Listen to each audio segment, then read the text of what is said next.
उत्तर पूर्व भारते देश के सुरक्षित रखते भारत सरकारेर सड़क मंत्रणालय 717 नम्बर सड़क निर्माणेर पेछने देशेर निरापत्तार एक विशेष नजर रयेछे। बागराकोटेर 717 सड़क भारतीय सेनाबाहिनीर लजिस्टिक सापोर्टके मजबूत करबे बोले एई सड़क पथेर निर्माण। माथार ओपर चीना माझे मध्येई भारत विद्वेषी मंतब्य एवं चिकेन नेक दखल करार मानसिकताय देशेर सामरिक शक्तिर आरो बेशी करे शक्तिशाली करार जोन्नो एई सड़केर भूमिका अत्यंत गुरुत्वपूर्ण। किन्तु दुर्भाग्येर विषय एई सड़के गुणगत मान निये विभिन्न महले प्रश्न उठेছে आदौ कि एई सड़क सामरिक बाहिनीर भारी যানবাহনে सक्षम।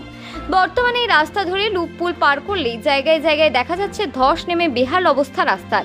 কোথাও কোথাও সুবিশাল চওড়া রাস্তা ভেঙে ছোট গাড়ি চলাচলের অযোগ্য হয়েছে।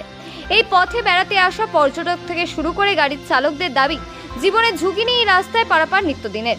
জাতীয় সড়ক 10 বন্ধ করে দিলেই সড়কে একমাত্র রাস্তা সিকিম ও গ্যাংটক যাওয়ার। কিন্তু বর্তমান পরিস্থিতিতে প্রশাসনের তৎপরতা না থাকলে সম্পূর্ণ যোগাযোগ বিচ্ছিন্ন হয়ে যেতে পারে। পাশাপাশি রাস্তার যে সমস্ত জায়গায় ধস নেমেছে সেগুলোতে পুলিশ প্রশাসনের তরফে অ্যালার্ট নির্দেশিকা না দিলে যে কোনো মুহূর্তে মৃত্যুর মতো ঘটনা ঘটে যেতে পারে বলেও আশঙ্কা প্রকাশ করছেন অনেকেই।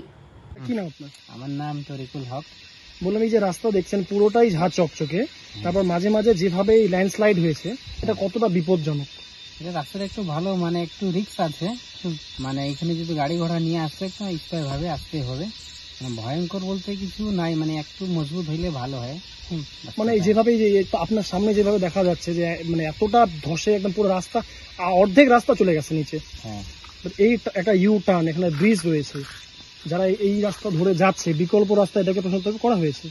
মানে কতটা ঝুঁকিপূর্ণ এই রাস্তাটা বলে মনে হচ্ছে? এটা তোমার বেশিতে টার্নিংটাও বেশি আছে, তো তোমার রাস্তাটা হিসাবে অনেক জায়গাটায় ধসে গেছে, মাঝখানে ফাইটে গেছে আবার। এটা রিপেয়ারিং হওয়ার অনেক জরুরি, আর অনেকজন টুরিস্ট আসে এদিকে, তো রাস্তাটা একটু যদি আরো ভালো হয় তো আরো ভালো হবে। মানে যে জায়গাগুলোতে ধস করা হয়েছে এই যে মানে ধসে ভেঙে গিয়েছে, এটাকে প্রশাসনের তরফ থেকে আরো একটু মানে চিহ্নিতকরণ করলে কেমন হয়? আর একটু মানে ভালো করে বানাইলে একটু ভালো হয়। Thank you. আপনার নাম? আমার নাম অপু সরকার। ঘুরতে আসছেন? হ্যাঁ, আমি এখানটায় ঘুরতে এসেছি। বললাম রাস্তার কন্ডিশন কি আছে দাদা? রাস্তার কন্ডিশন তো খুবই ভয়াবহ। এখানে আপনারা দেখতে পাচ্ছেন রাস্তা একদম পুরোপুরি ভেঙে যাওয়ার মতো অবস্থা। এই রাস্তা দ্রুত মেরামত না করলে যে কোনো সময় কোনো একটা দুর্ঘটনা ঘটে যেতে পারে। বলা হচ্ছে যে ন্যাশনাল হাইওয়ে 10 এর বিকল্প রাস্তা হচ্ছে ন্যাশনাল হাইওয়ে 717A। এই রাস্তা দিয়ে সিকিম, গ্যাংটক বিভিন্ন জায়গাতে যাওয়া যায়। এবং আপনার সামনে যে এই মুহূর্তে বর্তমান যে পরিস্থিতি আছে, যদি আজকে রাতে সেই ধরনের বড় কিছু হয় বা বন্যা ফন্যা হয় তাহলে তো পুরোটা ভেঙে একেবারে শেষ।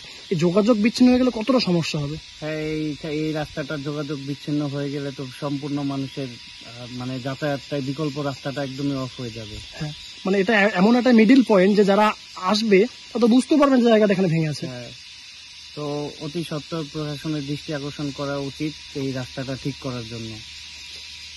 কোথায় এসেছেন? আমার কথা, আমরা একটু ঘুরতে আসছিলাম, লাভা যাচ্ছিলাম। আচ্ছা, তো এদিকে যে পরিস্থিতি দেখছি, এদিকে রাস্তার যে কন্ডিশন, বিভিন্ন জায়গায় 2-3টে জায়গায় বিশেষ করে ধস নেমেছে। এখানে দেখছি পিছন দিকে আমাদের দেখা যাচ্ছে যে রাস্তাটা অর্ধেক হয়ে গেছে। তো এই মুহূর্তে আমরা কিন্তু সেটা লাভা না গিয়ে আমরা ফেরার পথে গাড়ি ব্রেক ফেরার চিন্তা ভাবনা করছি। কি কারণ? যেভাবে রাস্তা ধস নেমেছে এবং যেভাবে রাস্তা এখানে অর্ধেকটা হয়ে গেছে, সেক্ষেত্রে বৃষ্টি আবার যদি বৃষ্টি হয়ে যায় সেক্ষেত্রে রাস্তা থাকবে কিনা সেটা সন্দেহজনক ব্যাপার আছে। তো আমি প্রশাসনের দৃষ্টি আকর্ষণ করছি যে অতি দ্রুত রাস্তা মেরামত এবং সাবধানতা অবলম্বন করার জন্য যে পদক্ষেপ নেওয়া যায় যত তাড়াতাড়ি ততটাই ভালো আর কি। ডুয়ার্সে বেড়াতে এসে এবার বাদ পড়বে না শুভ জন্মদিন থেকে বিবাহ বার্ষিকীর আনন্দ। এক মনোরম পরিবেশে আপনার জীবনের বিশেষ দিনগুলি স্মরণীয় করে রাখতে চলে আসুন আমাদের বিকি ধাবাতে। এখানে পাবেন বাতানুকূল ব্যাংকোয়েট হলে আপনার সুন্দর মুহূর্ত কাটাতে, সাথে পাবেন ইন্ডিয়ান, চাইনিজ, তন্দুরের মতো সুস্বাদু অগুন্তি খাবারের পদ। থাকছে সুইমিং পুলে গা ভাসানোর সুযোগ। যে কোনো অনুষ্ঠানের ক্ষেত্রে থাকছে যাতায়াতের ব্যবস্থা। আমাদের ঠিকানা পূর্ব তেসিমলা, বড়দিঘি রোড, তেসিমলা গ্রাম পঞ্চায়েতের বিপরীতে। যোগাযোগ নাম্বার 9734016882 এবং 9641047623।